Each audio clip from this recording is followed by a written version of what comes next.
Hey, it says what? Thanks for stopping by my channel.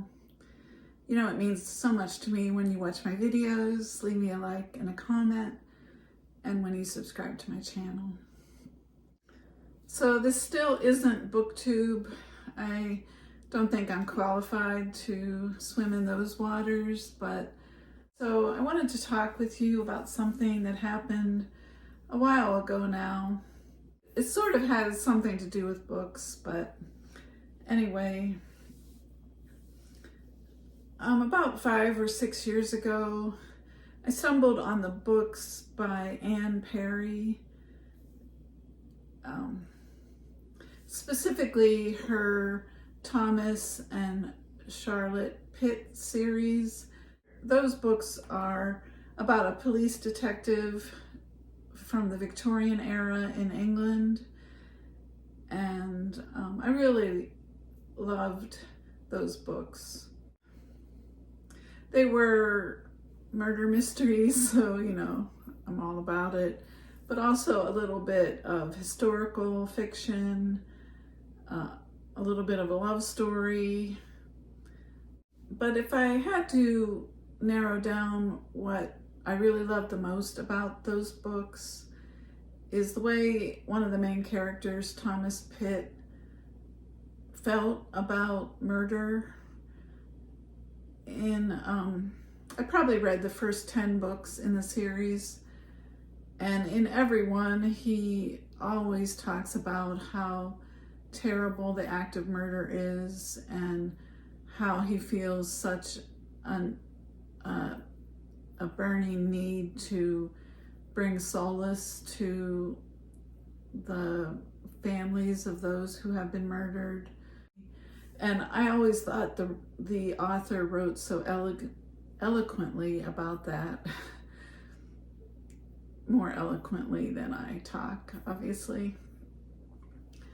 So I would borrow those books from my library. You know, I think I got the first 8 or 10, as I said, with no problem. Here are some books in that Thomas Pitt series. I'll just scroll them on the screen as I'm talking. But I read the first 8 or 10 books in the series, and those were readily available from my library. And then the later ones were, they had more of a waiting period for them.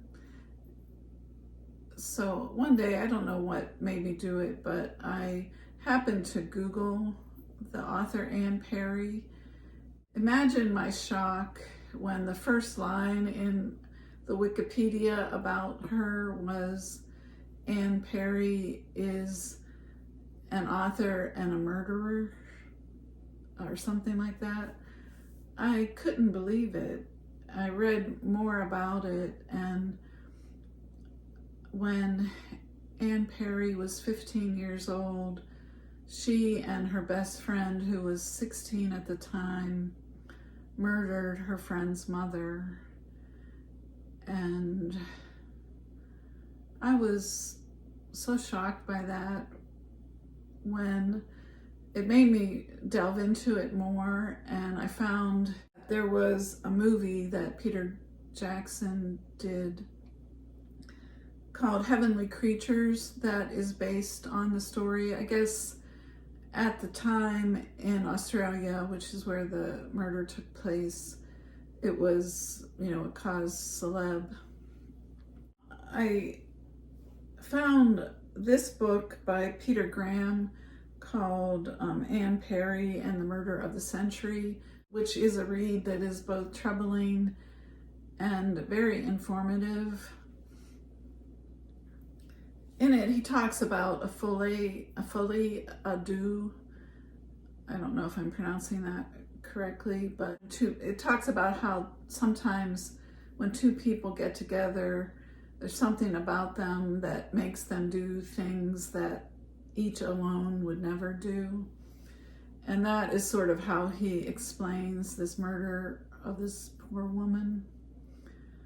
And it is very thought-provoking. But I guess why I'm talking about it now is I haven't been able to read any more of her books. It totally ruined that connection I had with Thomas Pitt and his commitment to solving murders and how he felt about murders. To know that the person who was writing those words had actually killed someone intentionally herself. I'll let you make up your own mind about was justice served if you care to delve into the Anne Perry story more yourself. I won't get into the details of what happened to her or her friend, the daughter of the murdered woman, but it really turned me off of her books. I spoiled that connection I had with the character Thomas Pitt and his outrage at murder, knowing that the person who was putting those words on paper had actually intentionally killed someone herself. And I don't know why that is exactly, but I haven't been able to read any of her books since then. And I just wanted to, check in with you guys to see if you had ever read any of the Anne Perry books, or were you familiar with the story? And if so, what did you think of them? But I guess that's it. Thanks for watching. Thanks for listening to me. I really appreciate it. Take care, everyone.